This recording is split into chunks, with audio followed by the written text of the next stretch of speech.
What is going on, everybody? Happy Friday, and I'm glad to be here. Want to take a moment and thank Jeff and Kim and the entire team over at InventoryLab for putting this on.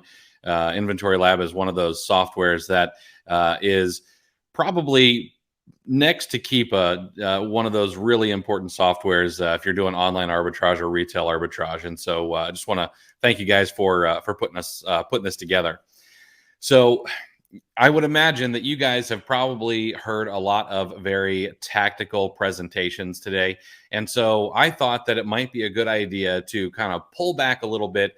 And we're going to be a little less tactical, and we're going to focus a little bit more on mindset and things like that. And so my presentation today is entitled 8 Habits of Excellence for Amazon Sellers. And it's some things that I have learned over the years, being able to talk to thousands of different Amazon sellers and kind of learn and even be able to steal their tricks for long-term success. And so let's go ahead and dive in. Of course, if you guys have questions, comments, concerns, you make sure to pop them in the comments, and I'll be more than happy to answer those for you guys. So like I said, 8 habits of excellence for Amazon sellers. But before we get started with that, I want to share a little bit about who I am. I did my very first arbitrage in 8th grade, believe it or not. I was at a little private school in Worthington, Ohio, and we needed to be able to make money for several things. We needed to pay for our 8th grade class trip. We also needed some new basketball hoops. We needed the floor redone in our gym. And so we needed to figure out a way to make this happen. And so we arbitraged pizza on Fridays. During the week, we had a local hospital actually deliver food for lunches that kids could buy. On Fridays, they did not do that just due to the way that their structure was. And so we found an opportunity to go to Pizza Hut, pick up some pies, and then arbitrage those to the students at the school who wanted to have pizza rather than bring lunch from home or anything like that. And we negotiated the price of pizza down from about 75 cents a slice to 50 cents a slice. And then we sold it for $1 a slice. And it was a great arbitrage. We made a ton of money. And very soon after that, I became really interested in this sort of semi-business at our school, and I found some replens to go along with the selling of pizza. We sold drinks and crackers and candy and all these other things. By the end of the year, we actually paid for the basketball hoops. We paid for the gym floor to be refinished. And we took all 10 of the kids in my 8th grade class from Ohio to New York to see the Niagara Falls. It was incredible. After that, did a few other things while I was a teenager. But after that, I sold insurance for 12 years. And I was pretty good at it. I tried to use education as a tool for selling rather than just trying to beat people over the head to get the sale. And then in 2004, I sold my first item on eBay. I believe it may have been an old cell phone or an old piece of technology. And that was my first real introduction into selling things online. I was probably a little late to the game, but I figure 2004 wasn't too bad. I sold my first item on Amazon in 2011. I won't say what it is because I'm a little ashamed of what it was, but it got my first taste of how large the marketplace was really becoming and how you could pretty much sell just about anything on the internet. My first Amazon-related YouTube video was all the way back in 2016. Took me a little while to learn a bunch of things during the 5 years between my first sale and the first time I actually made a video. And then I've also created RevROI, which is a free extension that you can use to get the best cash back and discount gift cards in your arbitrage business. I created the BrickSeek add-on, which was something that just added some features to the BrickSeek tool that's out there. I created Does It Melt? I'm also the co-creator of IP Alert, and I manage that database and make sure it stays up to date and clean. Co-creator of Sales Gazer, which is a free tool that will send you all the emails for different sites online. Co-created Keepa Academy, Tactical Arbitrage Academy, and our flagship, the OA Challenge, which has been an incredibly rewarding experience. We've had about 3,500 sellers come through over the past several years. We try to keep that fairly inexpensive and be the best value for the money. And it's been incredible to see people who have never sold a thing on Amazon to a year or two later tell me that they were at home to be able to watch their kids take their first step rather than at the office. And so that's been a ton of fun. But that's who I am if you aren't sure, if you've never met me before. Now, some of the things that I've learned. The very first one is be fast now and later. There is a lady by the name of Kate Courtney. She's an Olympic mountain biker. And she was asked by her coach one day during practice when she was really overdoing it. And he said, do you want to be fast now or do you want to be fast later? Meaning, does she want to crush practice right now and be burned out for the actual big race? Or does she want to hold just a little bit back in the tank so that she can deploy that when it's really, really important? Think Q4 for Amazon sellers. And this got her to think a little bit about where she was in her training and that it was okay for her to be thinking of the future and not necessarily overdo it right now in such a manner that it would stall her ability to continue future growth.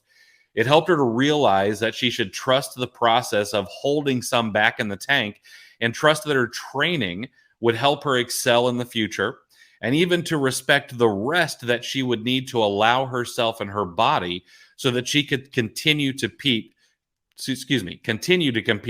well into the future. It's okay not to only look for short-term gains and instead focus on the fundamentals of business for long-term success. This is not just businesses outside of Amazon, but as an Amazon reseller, as an Amazon, flipper, whatever you want to call it, it's okay to and important to really think about the fundamentals of business. Orange bars and even declined Amex cards are great for a short-term flex. But if your Amex cards get shut down and you're not paying attention to things like account health, you're not paying attention to cash flow management, you're not paying attention to inventory management, and you're not building out the processes to be able to remove yourself from the business and even prop up the things you're not especially good at, then you're not necessarily going to stick around long term. And what you should be focusing on is the parts of your business that are income levers. What are the knobs and pulleys that you can work to make sure that your return on your time invested is as high as absolutely possible? And that's what I see sellers who have been around for a long time do. One of the interesting things about Amazon is, we see a wave of new sellers all the time. But we also see it go back the other way. And I don't want that to be the case for you or anybody else listening. As a matter of fact, I did the research just yesterday. I noticed that a lot of people were saying they've been noticing fewer and fewer sellers and that prices are kind of rebounding or coming back up a little bit. And so I actually went and I did the work to look it up. And it's true. The number of products that have a rank under 500,000 on Amazon at the moment that have increased in price by at least 15% over the past 90 days, all the way up to 500% increases, and that have more than 3 sellers average over the past 30 days is 441,000 ASINs on Amazon. Then this morning I went in and I took a look at how many products ranked under 500,000 on Amazon with a 90-day average of 3 or more sellers have decreased in seller count by 30% or more over the past 90 days. And I was actually kind of surprised to find out that it was 572,000 ASINs on Amazon. And unfortunately, a lot of that is probably because the people who went way too hard, way too fast, and did not focus on their fundamentals in an Amazon business, in business in general, are now seeing that they are not necessarily making a profit and they're not going to be able to stick around for the long term. And I hate to see it, but it is the way of all business. Do less, but do it better. Marcus Aurelius said, if you seek tranquility, do less. Not nothing, but less. Do only what's essential. And to grow, we must learn to be able to do less, but do it better. As a beginner, this is, of course, not possible. We have to learn by going through the motions.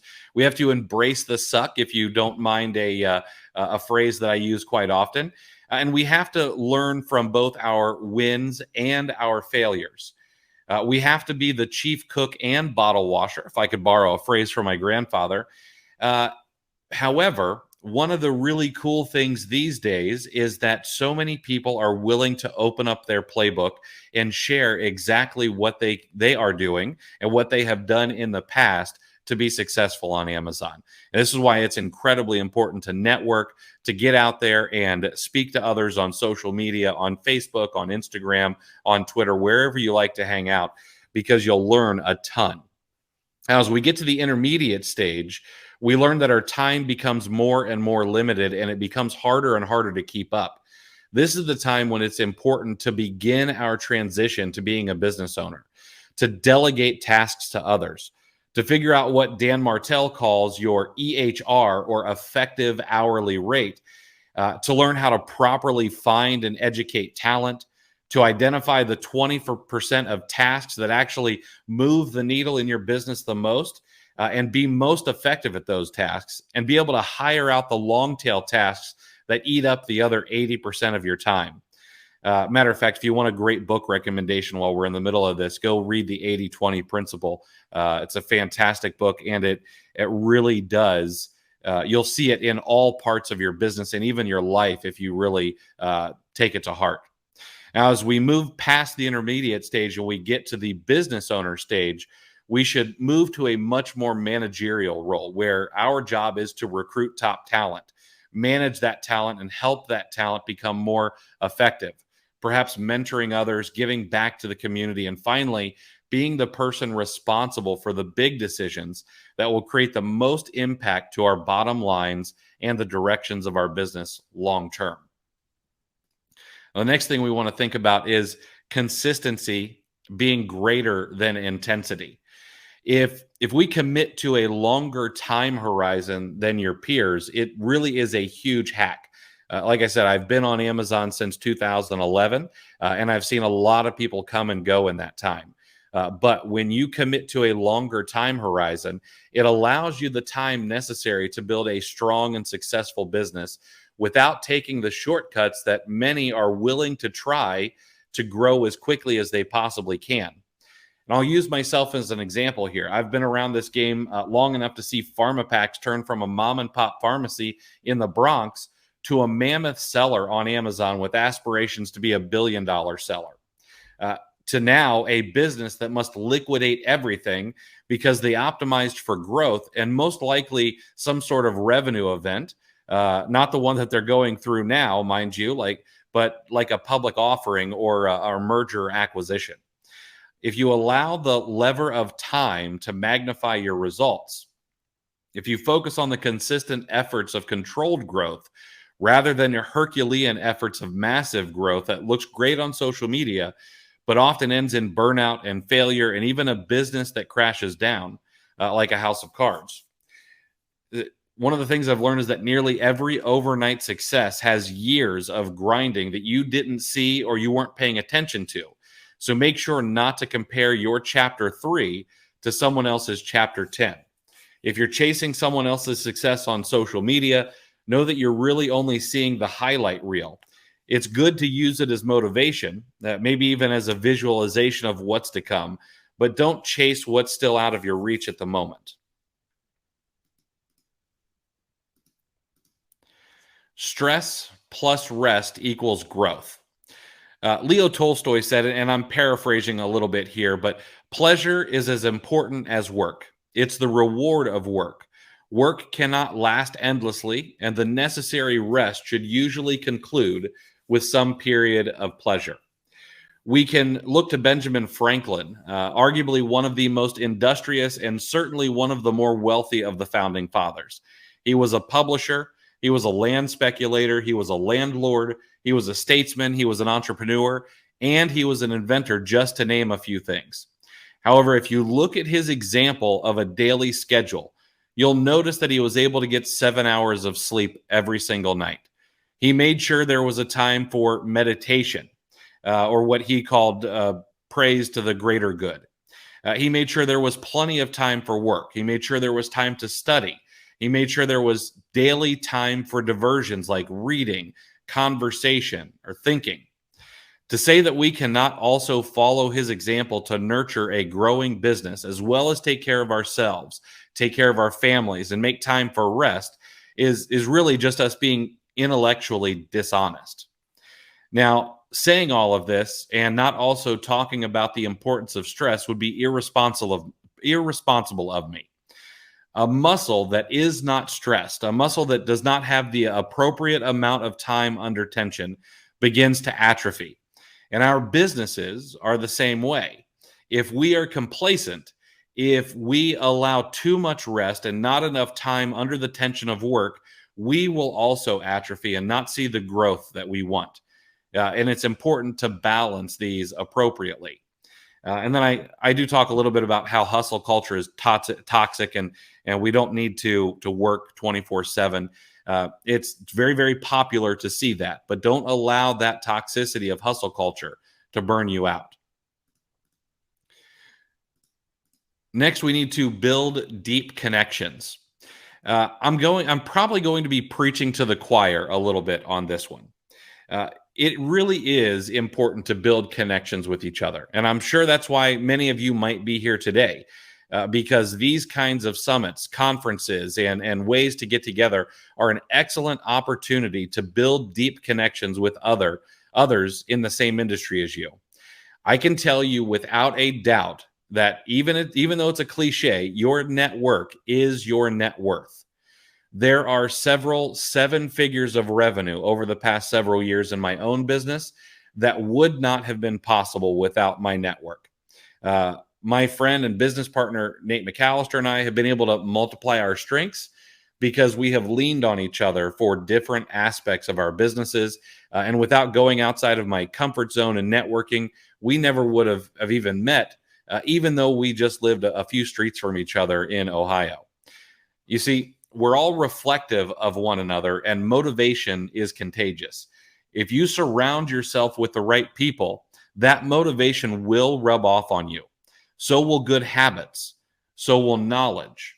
The people who we surround ourselves with can provide us with a bit of grounding when we may want to fly a little too close to the sun, or they might be able to offer us a safety net when we fall. It's better than going it alone.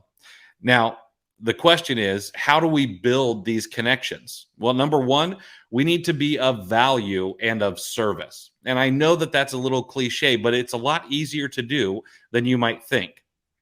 And cliches are around for a reason.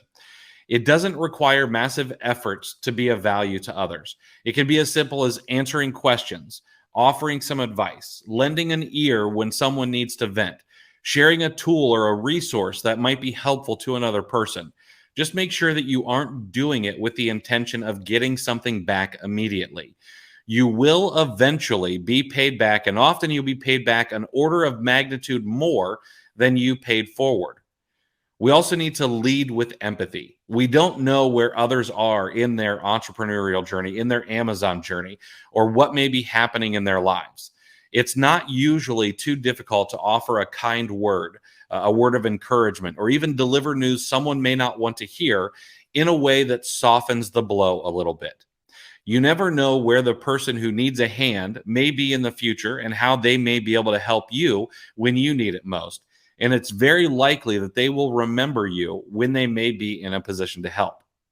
The other thing you can do is you can join a networking group. Reach out to the people you follow on Instagram or Twitter. Share leads with a few friends, but definitely not 50,000 people in a Facebook group. Share a VA or other resources that would benefit those who you want to build a connection with. It doesn't have to be a massive thing that you share. It can be very, very small, and you'll be very surprised what you'll get out of it. The next thing I've learned is that progress is non-linear.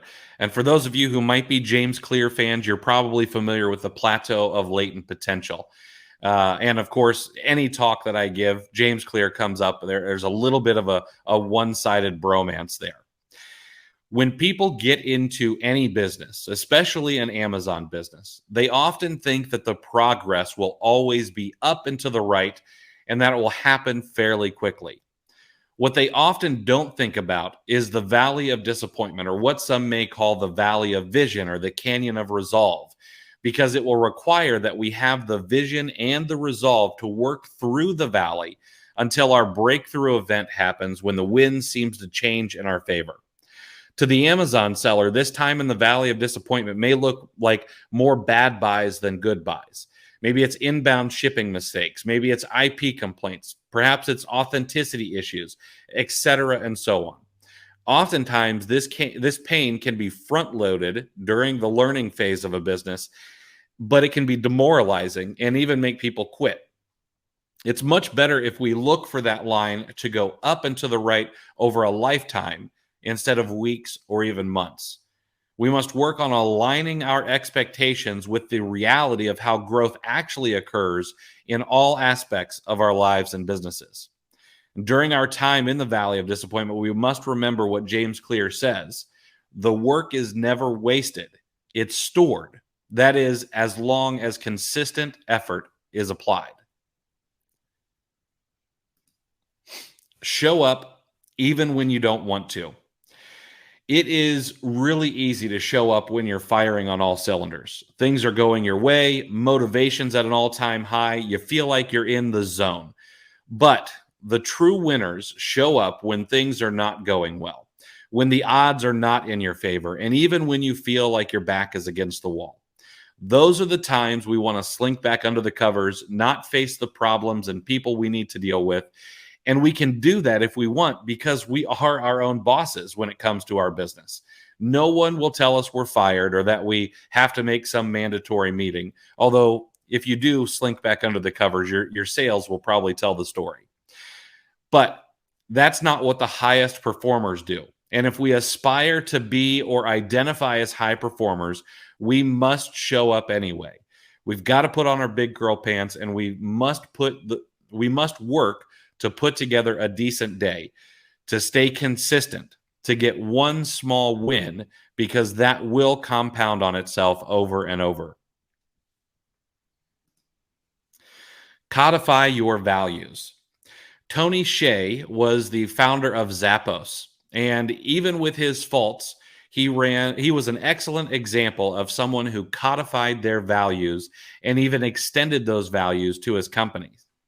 The 10 core values he created, including delivering wow through service, embrace and drive change, create fun and even a little weirdness, be adventurous, creative, and open-minded, pursue growth and learning, build open and honest relationships with communication, build a positive team and family spirit, do more with less. Your own values will help you build an internal dashboard, a guide to instruct you how to act even when the things around you and even to you are not what you want or not what you might expect. See, when we live within our values, we tend to experience more fulfillment. When we live incongruently with those values, we tend to fall more easily into bad habits. Once you've codified your values, you will also be able to share these values with your team and influence the culture of the organization you're building. It's much easier to make this happen if you build out your navigation system of values before you bring on team members. Your values will even help you decide who should join your team. If they obviously don't share the same or similar values that you expect from those on your team, it'll be likely that they're not a good fit long-term for you and what you're trying to build. And it's much easier to be able to know this up front. Finally, by codifying your values and doing your best to live them, you'll be able to look yourself in the mirror and sleep better at night, knowing that above all else, you've done the right thing. And that's it. I really appreciate you guys and allowing me the time to get up in front of you and share some of the things that I've learned over the past decade. I do hope that, even though there's nothing really tactical there, that maybe there's a small nugget or two that you'll be able to take away that'll be helpful in your business. So again, Jeff, Kim, and the whole team at InventoryLab, thanks so much for putting this on. I appreciate you guys.